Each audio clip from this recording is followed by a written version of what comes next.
What's good YouTube, Akil here, back with another video, and today I'm taking you guys on another trip to the thrift. So if you guys haven't already, make sure that you guys hit that like button, subscribe to the channel, and without further ado, let's get into it. Alright y'all, so we are in the shoe section, and just to give you guys a heads up, I found a ton of good shoes in today's video. So first up, came up on this pair of Keen hiking boots. I always pick up Keen shoes, especially those water sandals, especially during this time of the year. This was in pretty good condition. I've sold some of these hiking boots in worse condition and still was able to make a decent amount of profit. And size 13 is a pretty good size, so I should be able to get at least 60 bucks for these. And since they're only 12 bucks, that was a no-brainer. Next came up on this pair of Vapormax Plus, and this is my first time finding a pair of these in the thrift. When I first seen these, I was super excited because, as you guys can see, I love these shoes. But as soon as I looked under the tag, I immediately knew that these shoes were fake.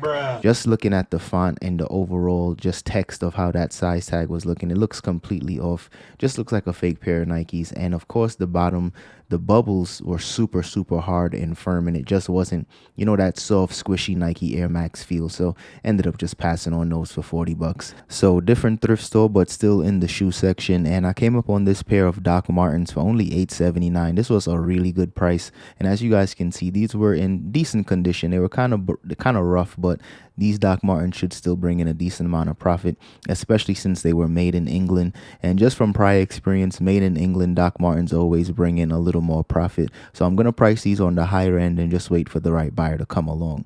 So next, keeping things going with the boots, came up on this pair of Chelsea boots. These were actually from Zara, so definitely not going to be reselling for a ton of profit, but these were just in really good shape. And if this was maybe 4 or 5 years ago, I would have absolutely grabbed these up and kept these in the personal collection. But nowadays, I'm not really wearing Chelsea boots, so these should bring in maybe 30-40 bucks if I'm lucky. Next was a really dope vintage piece from DKNY. And as soon as I seen this jacket, I figured it would be, you know, maybe something I would resell for a good amount of profit, especially since they had these Chanel patches on here. Definitely love these types of styles, these varsity styles of jackets. And I was actually surprised it was actually from DKNY because I never seen one like this. But they were asking 20 bucks, and this jacket isn't really reselling for much. A couple people have these listed for like 30 bucks, so for that reason I ended up passing on it, but still a dope find nonetheless. So as you guys know, it's been a while since I've been coming up on a ton of Bose stuff. I used to find at least 5 to 6 Bose things every time I went thrifting. Now it's a little more rare, so maybe just maybe people aren't donating it as much. But as soon as I seen this little center speaker, I had to grab this one up, and this one should bring in maybe 50 to 60 bucks. So still a nice find for only $5. And speaking of nice finds for $5, this is the Apple SuperDrive. Basically, you know, laptops nowadays, even the iMacs, they don't even have ports for CDs or DVDs. So these are kind of rare. I don't see them too often. They're on eBay selling for like 30-40 bucks. So that's probably what I'm going to list mine for as well. I sold a few in the past. So here was another interesting find. Came up on this pair of Kobe 10s, and I think this was a pair of pennies, but I'm not really sure what the model was. But as you guys can see, they were asking $150 for that, so I had to pass on those. But I ended up grabbing up those Kobe, so watch until the end and I'll talk about those a little later on. But ended up checking out the other shoe section and came up on a pair of Dunks. I've been finding so much heat lately in terms of shoes, which is really good because lately I've been just really grabbing up electronics, so it's a nice little switch up for me. But here was a pair of Dunks, and I'm thinking this is the Cocoa Snake colorway. That's what popped up when I seen it. As you guys know, Dunks are super popular right now. Not so much highs, but you know, more so lows. But at the end of the day, the resale prices on these are crazy. These are pretty rough, so I'm not going to get that much for it, but still had to grab those up. So here was a pair of Hokas, and I don't find Hokas as much as I used to, but this pair was kind of rough, a little too much wear and tear on the bottom. So for that reason, I ended up passing on it. Not a bad price, $12.79 wasn't terrible, but just overall, it was just too much wear on the bottom. And I know since these are running shoes, that's super important for people, so ended up passing on those. And here was another pair of Kobe's. I've been finding some really good shoes lately. This was a size 7.5, and not the best size, but I'm also going to list this under women as well. And there was some slight separation on the toe box, but that's not too much of a problem. Should still be able to fix that up. and hopefully get maybe 50 to 60 bucks for these in this condition. If I clean them up really well, maybe get a little bit more, but I know the comps on these weren't too high, but nonetheless still had to grab up these pair of Kobe's, because just with that little slight separation, I should still be able to make some decent profit on those. Now here's a shoe that I definitely don't usually pick up. This is a pair of Under Armour Project Rock sneakers, and the only reason why I grabbed these up was because I seen that little Brahma bull on the back, and anytime I see that, I already know that's going to be worth a little something more. And they were asking 15 bucks for these, and I should be able to get maybe 70 to 80 bucks for these. I'm definitely gonna have to clean them up a little bit because they're kind of dusty, but overall really good shape. Size 13 should sell a little quickly for me, so I'm definitely gonna have to grab that up for 15 bucks. So checking out the women's side in terms of shoes, and came up on this pair of Nike Shox Juniors, and these were in pretty good shape. Not kind of rough, honestly, kind of rough, but I'm used to seeing Nike Shox in this condition. I usually always have to clean them up, and in this condition I should still be able to get 60 bucks for these all day long, maybe even a little bit more if I clean them up really well and they look even better, but 60 bucks is probably what I'll be listing those for. And right above that was this pair of Nike Epic Reacts.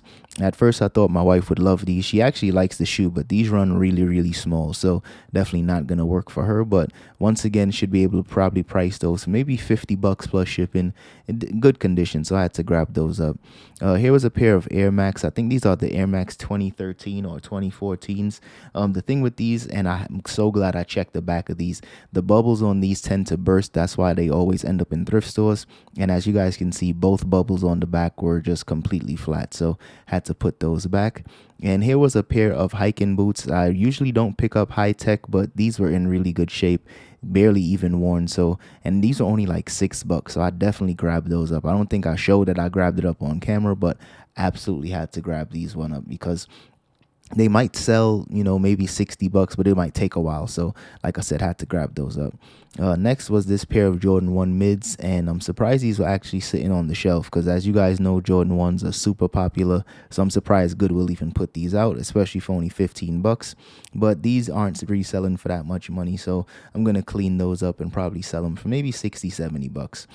Here was a pair of Salvatore Ferragamo loafers. Definitely not the best shape, a lot of creases here, and as soon as I seen the horsebit loafer, I already knew these were going to be Salvatore Ferragamo. Shoes in this condition, probably sell these for maybe 50 bucks, maybe a little less because they are kind of rough. I'm going to have to put some black shoe polish on that and just make them a little more presentable. And here was a pair of Jordans. I think these were some Team Jordans. Not necessarily sure about the model on these. Ended up passing on these only because the comps weren't that strong. And just overall, I'm not a fan of that shoe. So I didn't even, waste too much time with that. And here was a pair of Merrells. Definitely a really good brand to be on the lookout for. These were just a little too beat up, so ended up passing on those. And last in terms of shoes was this pair of Air Max 180s, and they were asking 15 bucks for these, kind of pricey. The downside to these is that I sold this same exact shoe a few months ago, but it took a really long time to sell. So I'm going to still take a chance on these. These should maybe bring in maybe 50 or 60 bucks. The air bubbles were still intact, so that's definitely a good sign. So I'll take another shot on these, especially since these were in a little better condition. And here was another interesting find. Came up on these professional CD players from Gemini. If these were in working condition, I probably would have been able to sell these for at least 100 bucks, but these were definitely not working. As you guys can see, once I popped it open, I realized that center console was really shaky and really wobbly. And not to say I don't sell items that's broken and sell it as parts. I still do that if it's a high ticket item, but for parts, these probably would have sold for maybe 30 bucks. So for that reason, I ended up passing on it. But if you guys find these and they're working, definitely grab those up. Alright y'all, so we are back in the crib, and I just wanted to show you guys these Kobe 10s really quickly in the Easter colorway. These were in really good condition, and as you guys know, they were asking $69.99 for these, so of course I used that additional 20% off coupon, so these turned out to be about 55 bucks, and the comps on these are pretty strong. If I had the original box, of course I'd be able to get way more for these, but I should be able to get at least 100 and maybe 140, 150 bucks, somewhere around there. These are in really good shape, so I'm gonna price these on the higher end. If anything, this person wore these playing only indoor basketball for the most part. So like I said, really good shape on these shoes. Size 13. Show you guys the size tag really quickly one more time, just so you guys know and could get familiar with those size tags, because sometimes I see some of these fakes and the tags look terrible, and then sometimes, you know, you see some shoes and you just already know that they are legit, and these are 100% legit. So drop a comment, let me know if you guys, how much you guys would sell these for, if you would even have spent that much money on these. I know personally I used to do a lot of raw shopping, so being able to spend 55 bucks on a pair of shoes isn't uncommon for me. That's why I was willing to do it, and mainly because I know they'll be selling for well over 100 bucks. No fees on eBay for sneakers that sell for over 100, so this was a no-brainer for me. But drop a comment and let me know. Alright y'all, that's all I have for today's video. So if you guys enjoyed that one, don't forget to hit that like button and subscribe to the channel. And also, if you guys are interested in any of the consistency tees, definitely hit that first link in the description so you guys can get one of your own. And don't forget to use code consistency10 for 10% off your order. And I'll see you guys in the next one. Peace. For the winner, cause you felt like you was losing, only for the winner. Move just to keep from cooling, like only for the winner, only for the winner, only for the winner. Boy, my heart is cold, and I'm too cool to sweat it. I should've never offered it. I'm tight and now I'm off this shit.